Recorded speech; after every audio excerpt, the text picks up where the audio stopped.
Hello, and welcome to The Net Result, the podcast where we explore strategies, ideas, and innovations that help senior living communities thrive. I'm your host, Ben Smith, Senior Living Growth Partner with WSI. We help senior living communities generate more leads, improve conversion rates, and adapt smart AI-powered marketing strategies. Today's episode is about one of the most important and sometimes overlooked factors in a family's senior living journey, financial readiness. We'll be talking with Amanda Stilwell from Clarity Financial. Amanda has a unique background starting her career in home health and hospice before moving into financial planning. She's passionate about helping families understand long-term care, asset-based planning, and how to preserve both their independence and their legacy. So Amanda, welcome to the show. Thank you. Thanks for having me. Absolutely. Glad you're here. So let's start with your background. I understand that before financial planning, you started your career in home health and hospice. So can you share how that transition came about and what inspired you to kind of make the shift? Sure. So I worked in development, and my job was to ensure that families that were introduced to the particular agency, like as an hourly client, for instance, maybe after surgery, they just needed help doing XYZ around the home, activities of daily living, or possibly even rehabilitation in the home, that they stayed in contact with us throughout the remainder of their life. So possibly a step down to palliative care or more time in hourly home health care, aid services, things like that, and then hospice. So I was watching families go through life and all the stress of losing independence because of chronic disease. But I was also watching the dynamics of the family as they dealt with, oh my goodness, the price tag, right? So of these services, knowing that there are solutions out there, unfortunately for those families, it was too late. They couldn't qualify for any type of long-term care um, policy or solution. So they were kind of stuck with what they were being dealt with, which was a very large price tag. And as I watched families deal with this over and over, I started doing educational seminars in the community, trying to get to people before they were in a situation like this. And the need was just so large. The lack of knowledge of what Medicare doesn't cover, what it does, what is covered by health insurance versus long-term care type of need. And I don't know, it just kept me up at night. So I started educating on Medicare. And then I was like, you know what? Why don't I do this for a living? I love educating, leaving people better than I found them. And unfortunately, in the role where I was putting Band-Aids on it as opposed to really creating solutions for families so they would not have to erode a lifetime of savings because of an unforeseen situation, hmm such as the need for long-term care with Yeah. Okay.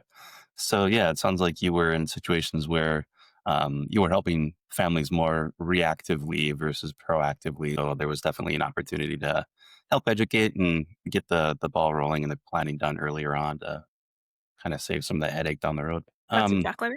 Awesome. So speaking about Medicare and Medicaid, what are some of the misconceptions people have about Medicare and Medicaid, and maybe how long-term care is paid for? How does that it all kind of work together as part of the equation? Sure. Medicare, which is health insurance for anyone over 65 that's paid into our Medicare system through payroll taxes, 10 years or 40 quarters. That's how you qualify. Or if you're under 65 and have been on disability for 24 months. So that's how you qualify for Medicare. Medicare is health insurance. So it's for acute care, not chronic care. So acute health care would be, I have strep throat. I'm going to go to the doctor. I'm going to get an antibiotic. I'm going to go home. I'm going to be better. Or, cancer, heart, stroke. It's a condition. It's something that you are treated for and then you move along. Then there is what we call extended care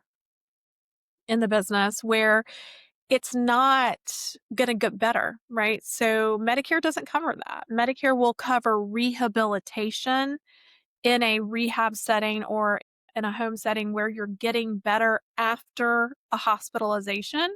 But as far as conditions that are chronic that affect what are called activities of daily living. So, eating, transferring, dressing, toileting, continence, severe cognitive impairment trumps them all. Those types of things are not covered by Medicare, but it is care for your body, right? Like, how am I going to feed myself? How am I going to take medicine? How am I'm going to, just live my life in my home, wherever that may be, assisted living, independent living, whatever, at the highest quality of care. People assume Medicare is going to pay those health related type things because the reason for the care is because of health.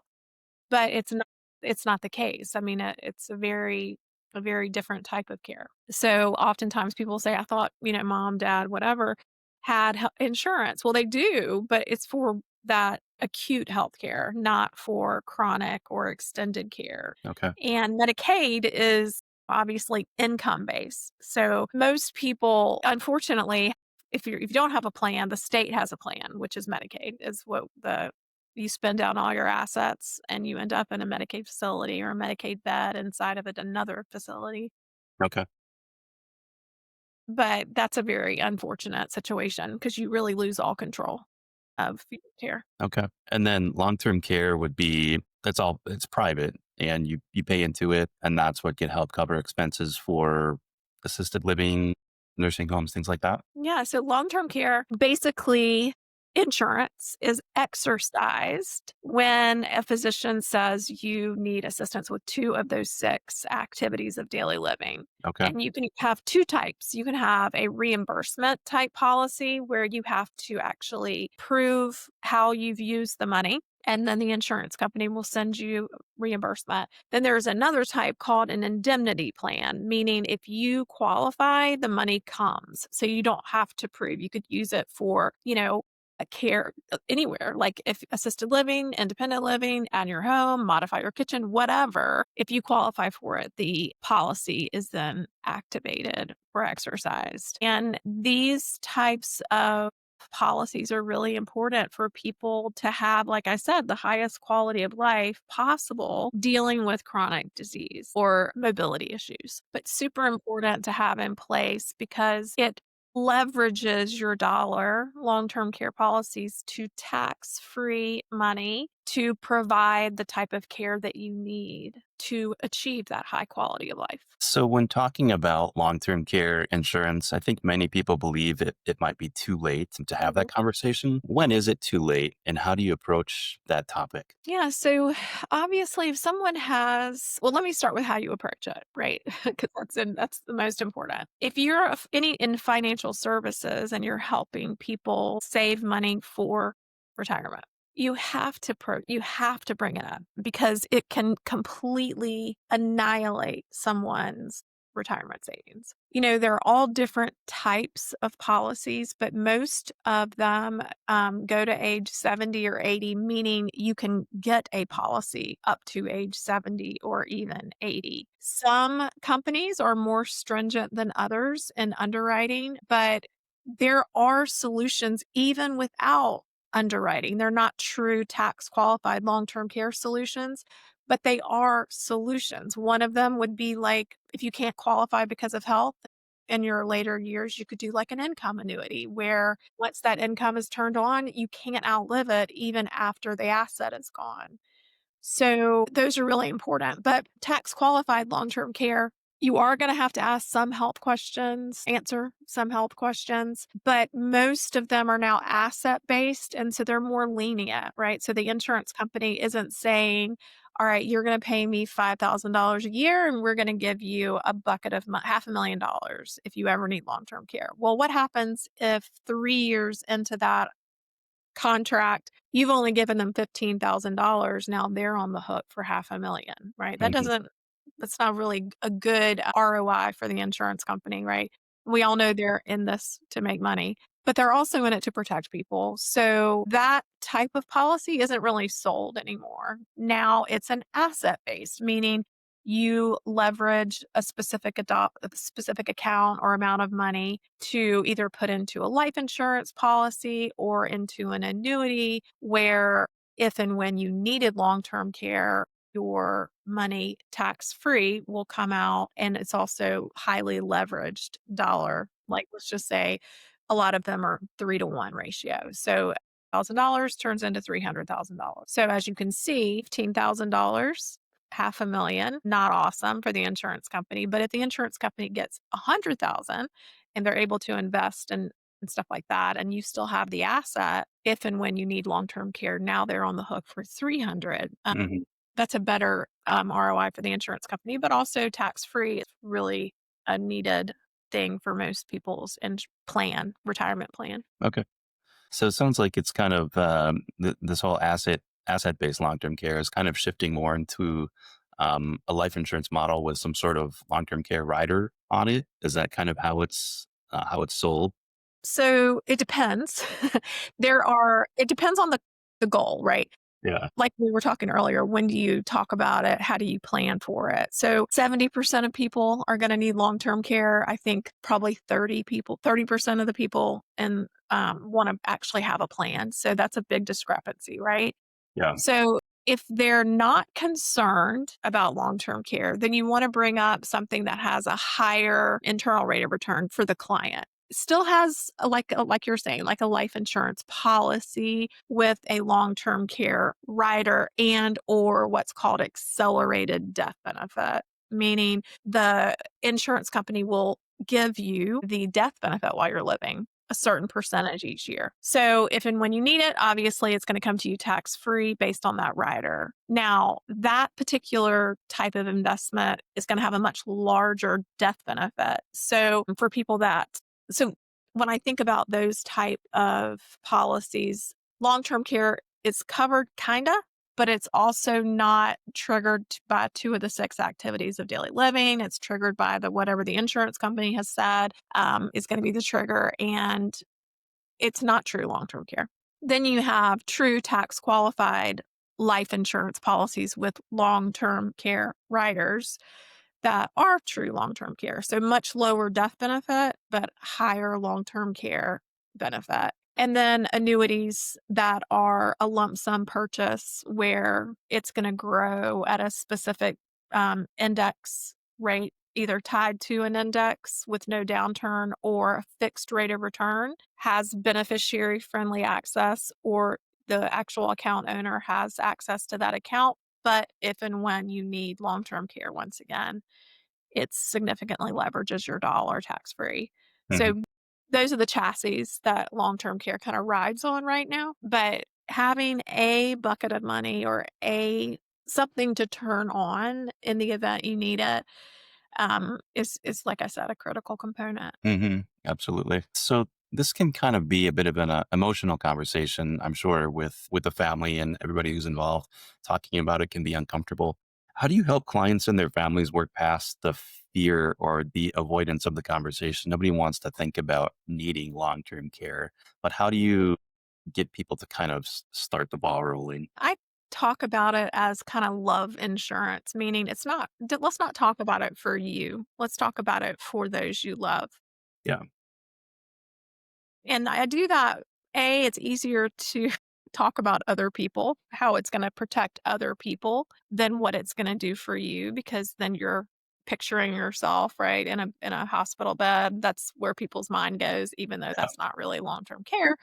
Right. I mean, it can be, but the majority of it is not. So I position it as a way to protect a surviving spouse or protect that spouse and or children from having to leave their jobs during their highest earning years, or having to do things that are completely outside of their scope. I mean, I love my father. I love my father and my father-in-law. And if they needed anything, I would want to do it, but I can't. I don't have been in situations where I've had to help with people in long-term care settings, and I don't have the skill set to safely do some of the things that are necessary. So that's kind of how I position it, is having choice making sure people know that they have control and choice. When they have a plan, they get to make decisions, right? Mhm. And then the protection of those they love is really the way I position it. Yeah, that's a good angle to kind of address it. It's more about as the senior, you'll figure out a way to get the care one way or the other, but it kind of do you want to involve your kids a great deal because you have to, or can you kind of allow them to continue to live their lives while you're getting the care that you need by planning ahead? And there's this cool AI now. We use a program called Water Lily, and it walks you through questions like, where do you want to be? How much your family is going to be involved? How many hours a week do you want them involved? Or do they want to be involved? So Hmm. it takes into consideration all of those things. But then it also gives you, okay, this is what you said. This is probably what's going to happen. Yeah. So, because I have had so many different answers. Sometimes people will say, if I need long term care, just fit me for a pair of cement boots and I'm jumping in a lake. I'm like, that's not a plan. That's not a plan. That's not the kind of plan we want to talk about. Then I Yeah. have other people that say, I raised my kids and took care of them and it's their turn to take care of me. Right. You have that. Then Hmm. you have people, I don't want my children to ever see me like that. Put me away and I don't want them to even visit.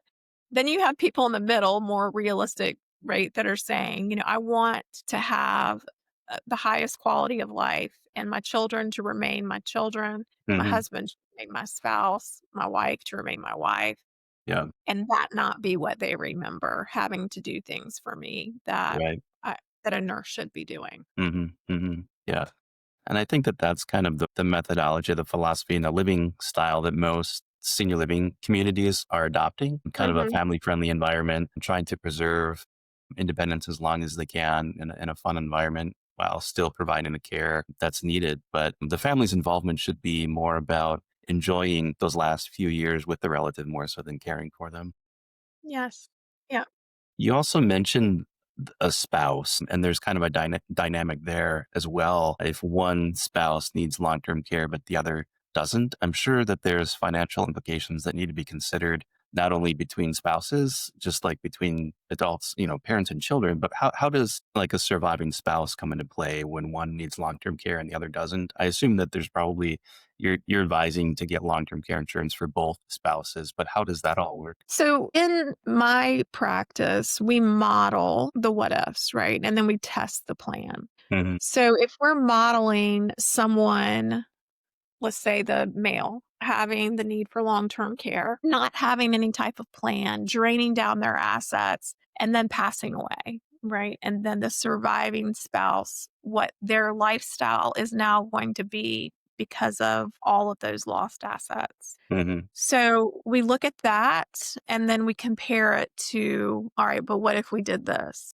And then the lifestyle of that surviving spouse not being touched, right? Right. Ultimately, emotionally, of course, they've lost their life partner, but financially they can keep on living the life that they have been accustomed to. And there are policies where they're like a second to die policies where they'll cover both lives. It just depends on really, I talk through health history and things like that to kind of determine which direction is the best to go. But yeah, you want to make sure you want to make sure like especially when you consider in planning, financial planning, what happens if when you have a health event, you're also in a down market, right? And so it's like a double whammy, right? So now the market's down. And so instead of being able to ride that market, because when do we lose in the market? Only when we buy, when we sell, right? Hmm. So if I don't have to sell, that account balance is it's just a number on a piece of paper. But if I'm forced to sell in a down market because of a health event, now I have locked in a loss and eroded with the use of that money that what was going to be left for my loved one, for my spouse. So we don't want to harp on on the negative and make decisions out of fear, but we also want to explore the what ifs, right? So we can do the opposite. It's an up market. And, you always want to look at it both ways, but that's kind of the worst case scenario. And that's what planning is about. That's what insurance is, right? The transference of risk to protect. and to insulate you from horrible things that I've seen, so getting people to talk about it and then modeling it in a way that they feel it's a solution that you need to feel. People that have never had any type of experience with a family member, it's much harder to bring up, well, to get them to discuss. But a lot of trust attorneys are now like bringing people like myself in because they're saying, you know what, I'm not even going to do this trust unless they have this in place because I've seen way too many couples with assets fund a trust, but then the trust has no value because of a long term Yeah. care event. Yeah. Um, so lots of people are starting to get, open their eyes about it. Sure. So for someone's just starting to think about retirement and potential care needs, someone in their 50s or something like that, what's the first step they should take when it comes to long-term care? Or should you start thinking about long-term care needs earlier than that? I think it's a good age. I would say 55 later. I mean, obviously, the earlier you do it, the cost of insurance is lower, right? So if you went Hmm. the life insurance route, you would get a better rate the younger and healthier you are. Hmm. That being said, what I would encourage people to do is don't silo it. Don't like say, I'm going to put my long term care over here on the shelf and I'll pull it out. You have to look at it as part of the fabric of your retirement. Like it's a piece, it's a vehicle, it's a tool, but it's a part of a larger plan. So if you don't have someone you're talking to holistically to really make you feel and know mathematically that retirement is going to be okay. You can walk into that next phase of life confident and it should be the best part of your life, right? And I think the stress of the unknown causes a lot of people undue health issues, right? Like concern, worry, and then all of that can kind of morph into other things. I think, getting people to talk about it could happen. And statistically, this is the fact, right? That's important. Really reading the facts and then putting it as part of your plan. And knowing how, because I have people that will come to me and they're like, oh, I have a long term care policy. I don't know where it is. I don't know what it covers. I don't know. I mean, they don't know anything about it. Yeah. So but they feel like they checked a box when they did it, and yeah, that's better than nothing, but, I mean, it could be the absolute wrong thing, or what if it Hmm. doesn't cover nearly what if it doesn't even exist anymore? What if it Yeah. was like a universal life policy that imploded? So I would say talk about it with someone who is familiar with how it works in retirement, the implications of it, how to fund it using assets that you have with the least amount of tax implications as possible when you are funding it. Hmm. You can do like an income annuity to fund a life insurance. There's so many things you can do, but having that conversation with someone experienced in that full retirement plan is really important Yeah. So thinking because about retirement is not just about right, right. So I yeah. think that one of the things that also needs to be considered when it comes to like retirement planning, and a big component of that is maybe you'll age in place at home, but of course a lot of folks will need or want to move into a community, whether it just be for independent living to begin with or assisted, maybe some memory care is needed. What role can senior living communities, and I guess in particular the marketing directors and the sales folks, play in providing some of this financial education to prospects as they're talking with them? Or I assume that, forming a relationship with someone a financial planner like you that they could refer prospects to is obviously a good idea. But what else would you suggest for the actual communities? I think personally, opening people's eyes to what communities offer by possibly partnering with someone like an educator, a financial planner, someone who provides that type of education or service and bringing them into the community, not to educate necessarily the people there, but the community at large. So introduce it kind of I think it does two things. One, it brings people into the community that they're promoting to allow people to see, touch, feel, how communities are because there's people's conception of it and reality are so different. Um, 'cause I think that would open people's eyes and also, like, let people's guard down about, "Oh, I could live here." Then having the education piece on top of it, it would be like a value add, I think, to the community around where that particular retirement community is. So and then, just encouraging people to visit, opening doors, those are the kind of things that I would probably do because, like, anytime I'm teaching a class on long-term care, I always invite marketing directors of local communities into those presentations to help people understand, um, the benefit of how lifestyle and, just interaction with others and things like that can be such a benefit in, your later years when there is so much depression because of solitude and things like that. Um, and not just to mention safety and other things, right? I mean, that's probably what I would recommend if I was talking to a marketing director. Hmm. Yeah, that's good advice. Just form partnerships and continue the Mhm. education, increase the education as best you can. So closing out, if you could leave the audience with one piece of advice about financial planning for retirement or senior living, what would it be? Is there anything that we haven't talked about yet? I think we've really covered it all, but I would try hard to put on like you're an actor, right? Like almost put on a different mask, pretend like you're planning for someone else if Okay. you're frightened of the topic. Um, and get it done because say we put our head down, we work so hard to have a wonderful quality of life in retirement, and why not protect what you've built, from when there are ways to do that, and to also have like highest quality of life as possible. It's not just when you're in a nursing home that long-term care is needed. It's making your bed. It's doing all kinds of things that become difficult as we age. Yeah. Yeah, absolutely. Great. Well, Amanda, thanks for joining us today and kind of sharing your valuable insights on the topic. Thanks for having me. I hope it was helpful to someone else. Yeah, absolutely. Financial readiness is such a critical piece of the senior living puzzle, and the approach about planning ahead and having, I think, a plan in place takes a lot of the fear out of what retirement and long term care might be. So I guess maybe the moral of the story is just bite the bullet and get it done, but try to have some fun with it as well. Exactly.